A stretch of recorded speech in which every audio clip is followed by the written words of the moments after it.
corner on goal setting. So I will let you introduce yourself a little further. Perfect. Hello everybody, Justine McDonald here. I am the founder of Goal Chasers, so obviously my favorite topic is goal setting. Today I'm going to tell you the three main strategies that you can use to achieve any goal, big or small. I love to say that goal setting is a whole life solution because it doesn't matter if it's a personal goal, a financial goal, or a business goal. Setting steps and strategies to get you there is the only way to achieve it. So goal setting, Goal Chasers is all about coaching, online programs, and daily planners that we provide, tools for people that are looking to achieve their goal and they need a little bit of support. But today I'm going to talk a little bit about some of the strategies that we use in our business to help people achieve that. So the three strategies to achieve any goal, number one are mindset, number two is the strategy that you're using, and number three is, do you have the right support? So as I said, goal setting is a whole life solution, and it doesn't matter what you're looking to improve in your life, goal setting is going to give you the tools that you need. So why is goal setting so important for your life? Well, if you imagine going on, it is incredibly loud back there. If you imagine going on a trip from Winnipeg to California, you need a roadmap, right? Google Maps doesn't exist. You need tools and steps and strategies, and you need a way to get yourself there. So goal setting is no different. If you have a vision and you have something that you want to achieve in your life, when you break it down step by step by step, you're going to be more likely to achieve it. So goal setting is the daily support and the structure that you need to achieve any of these goals. And when you break a really, really huge goal down that you find super overwhelming and quite frankly, nearly impossible, and you break it down into annual goals, quarterly goals, monthly goals, weekly goals, daily goals, your brain starts to believe that this big, huge, monumental thing that you want to achieve is actually possible for you. So because our brains are not wired for change, they're wired to keep us safe, it's really hard for us to change. It's really hard for us to keep that momentum going because our brain wants to keep us exactly where we are, which is safe and alive. So when we break these little tiny tasks down, we start to slowly rewire our brain and we slowly start to build the belief that it is possible for us. So I love to say that goal setting is the confidence cure. So every time you put those runners on in the morning, instead of hitting your snooze button, you build a small amount of confidence that you're going to be able to achieve what you're after. So you prove to yourself that you're strong, that you're capable, and that you're going to hold your word, and that anything that you actually set your mind to is possible for you. But the same also happens when you tell yourself you're going to do something and then you disappoint yourself. You're actually taking a step backwards in your confidence, and you're proving to yourself that you are not actually going to be able to accomplish this goal because you're not taking the actions that align with creating it. So we all have a really important choice to make when we're goal setting. So life is going to hit us. COVID is a great example, but there's been many other examples in our life where we take one step back or maybe we take 10 steps back. But we get to decide if we're going to move forward and restore that confidence, or if we're going to continue to take those steps back. So I'm sure how many of you have written a New Year's resolution down, and a week later, 2 weeks later, a month later, it's completely forgotten until the end of the year when you go to do your New Year's resolutions again. Everyone is nodding their head. Okay, so everybody does that, right? And the reason why that happens is because often we set goals based on what we think we should do. So we'll say, oh, you know, I want to lose 10 pounds. Oh, I want to pay off my student debt. Oh, I want to buy this and this and this and this.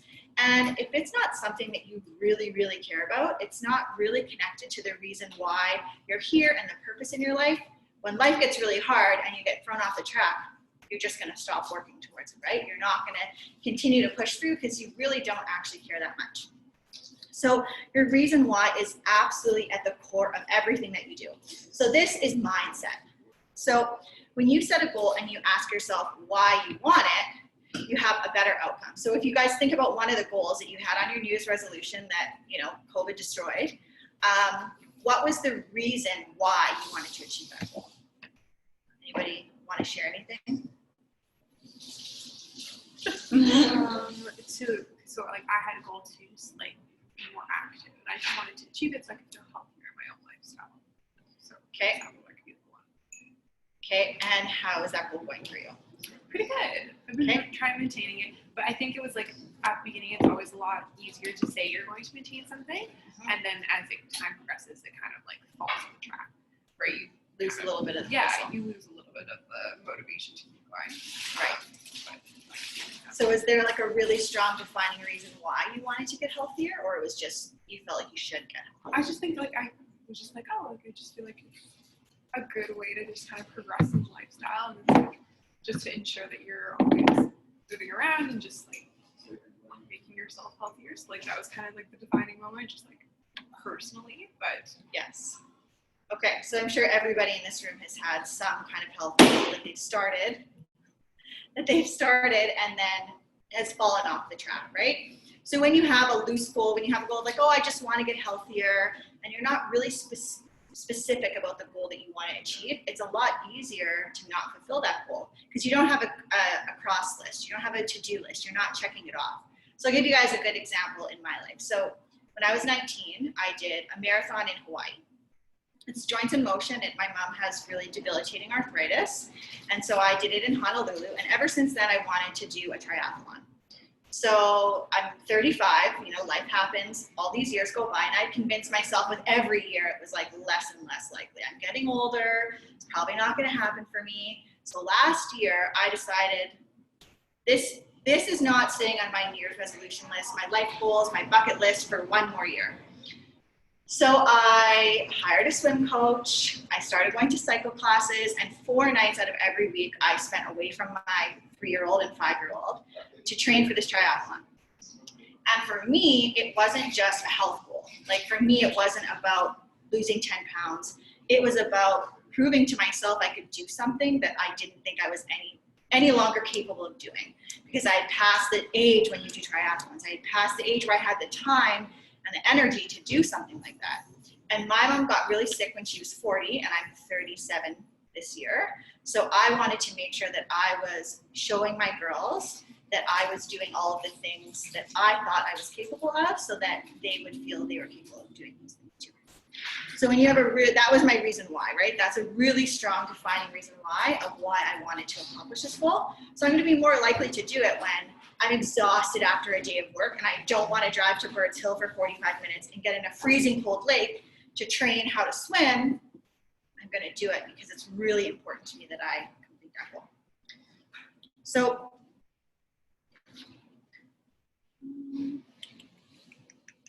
okay, so like I said, my why was really, really strong. So the why is the mindset. The why is the reason why you're going to move forward with something, and you go into this believing that you are capable of doing it because your reason for wanting to do it is way stronger than all of the limitations and all of the roadblocks that come up. So number 2 is strategy. So can anyone tell me the last time they achieved a goal and something they did to accomplish it?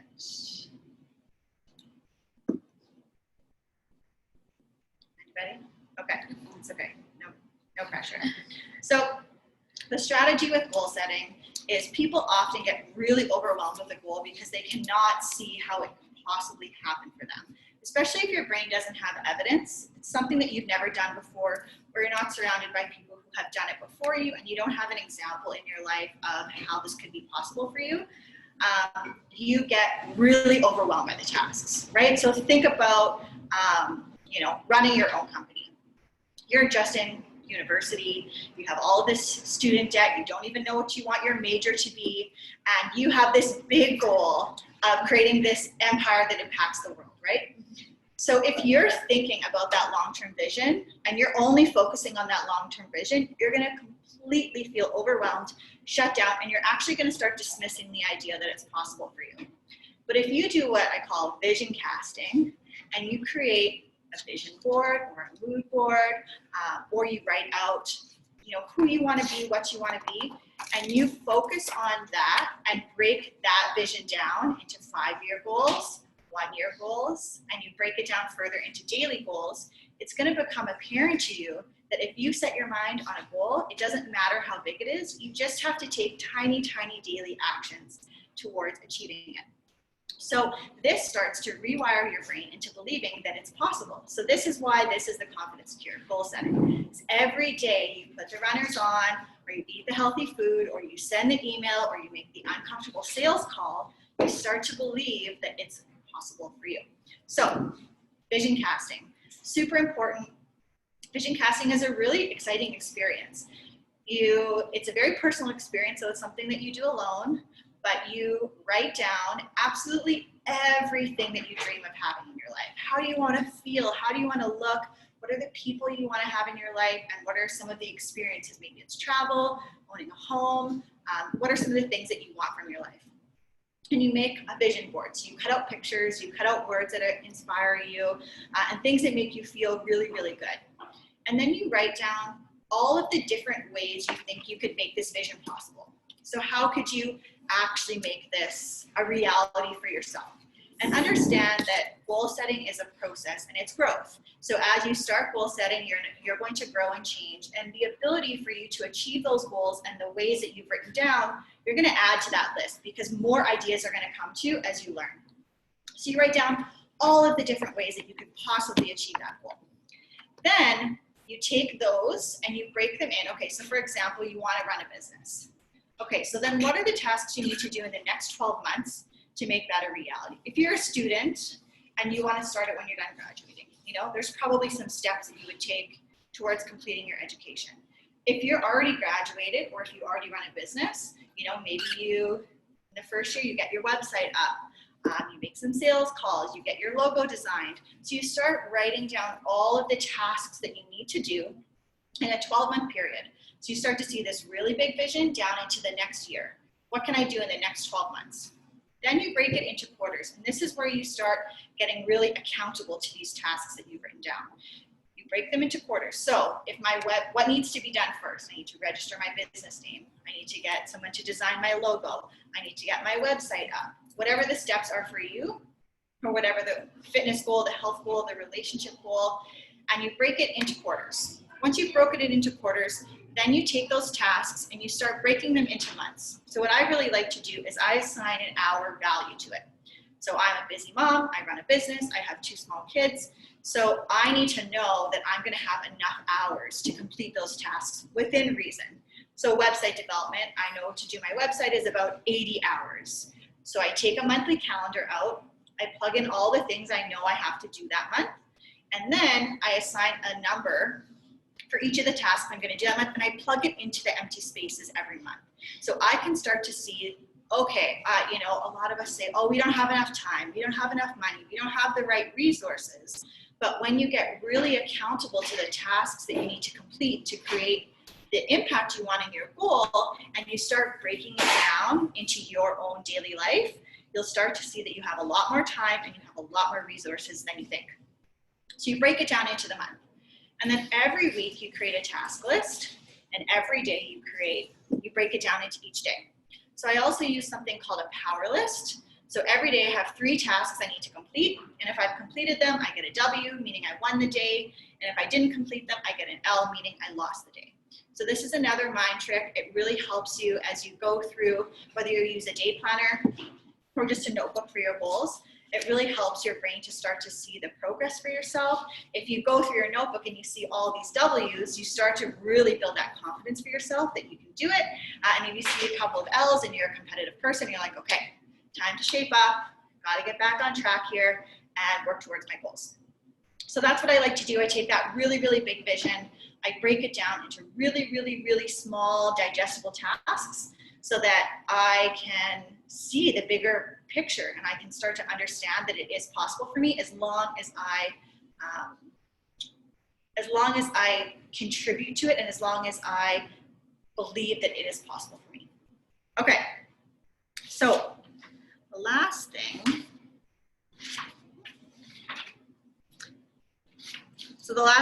is support. So one of my favorite quotes is, surround yourself with people that make your goals feel normal.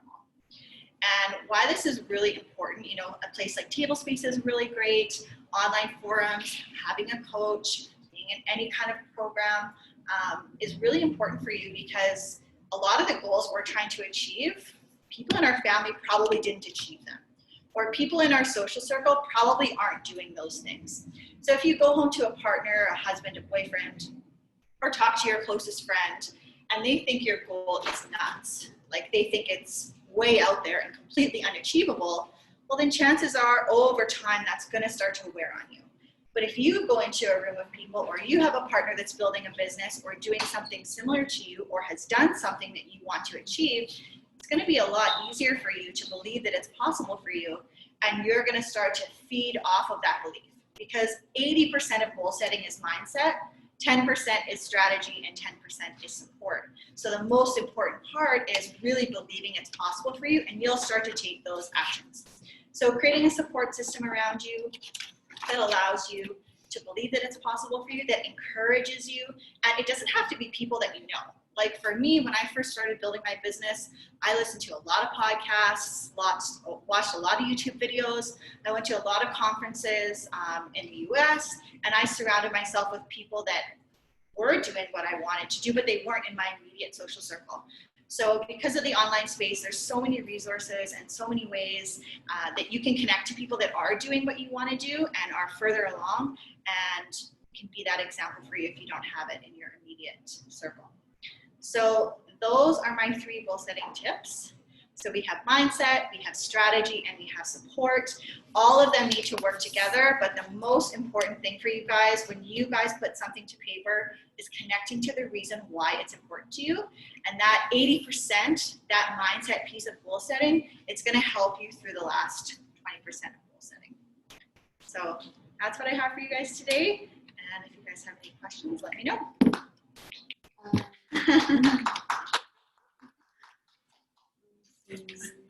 Can I ask if anybody has questions on here? I have a quick one while we're waiting. You mentioned daily planners. Do you have daily planners that you?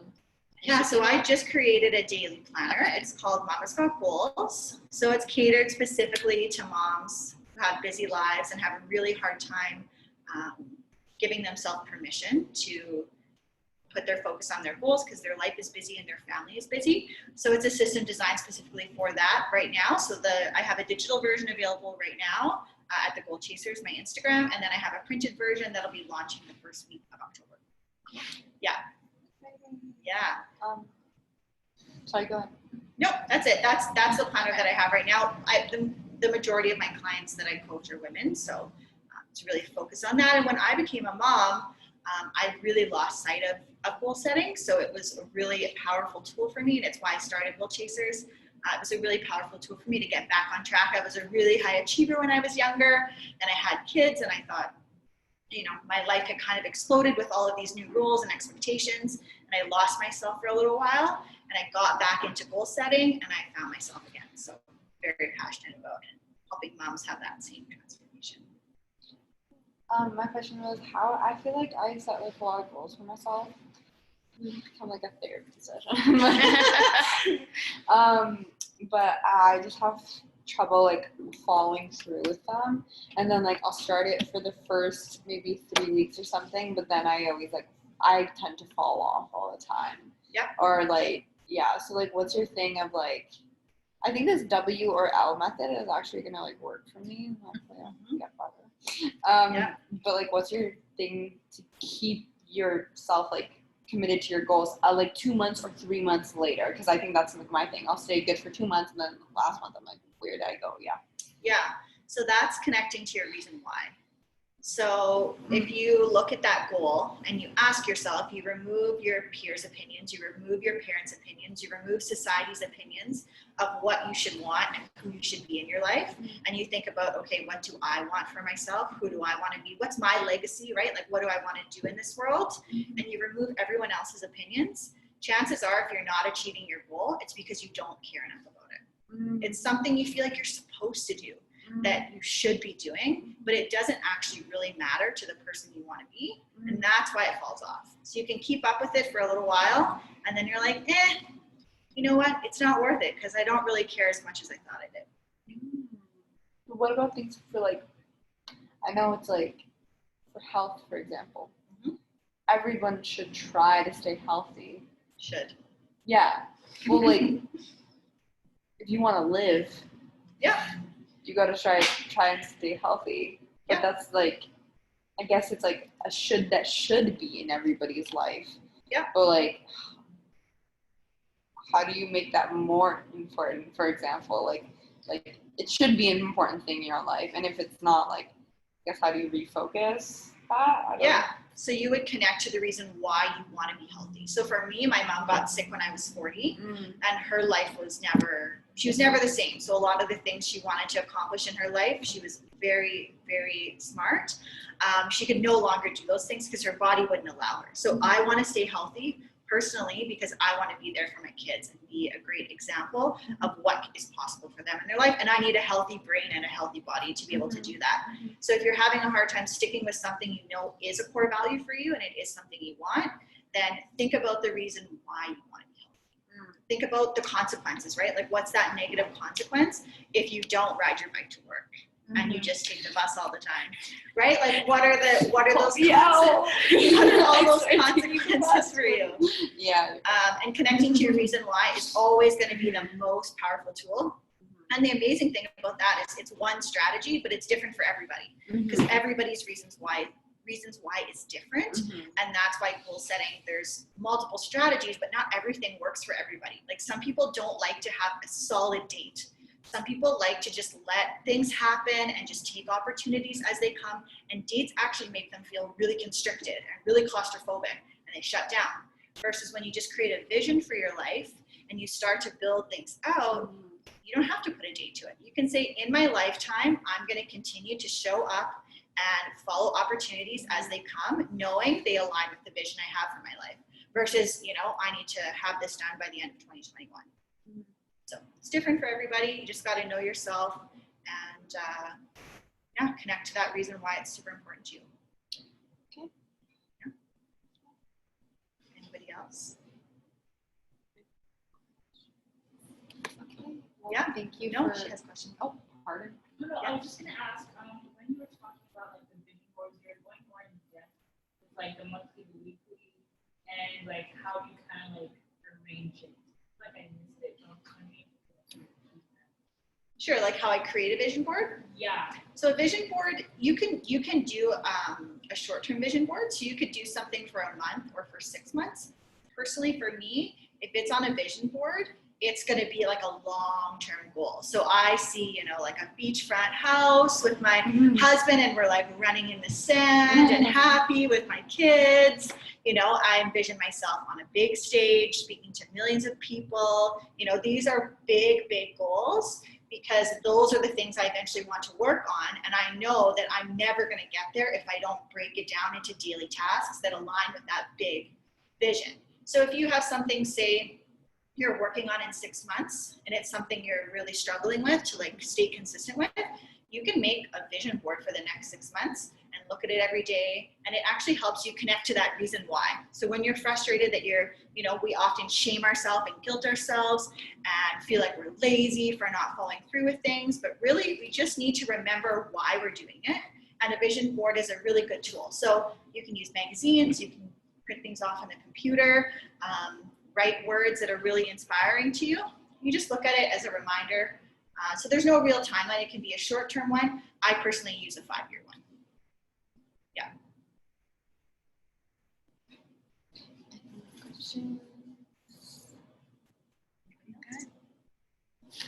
We're good? Yes, I think so. Okay, well, thank you very much for having me, everybody. And I hope that was helpful for you. It was really helpful. Yeah.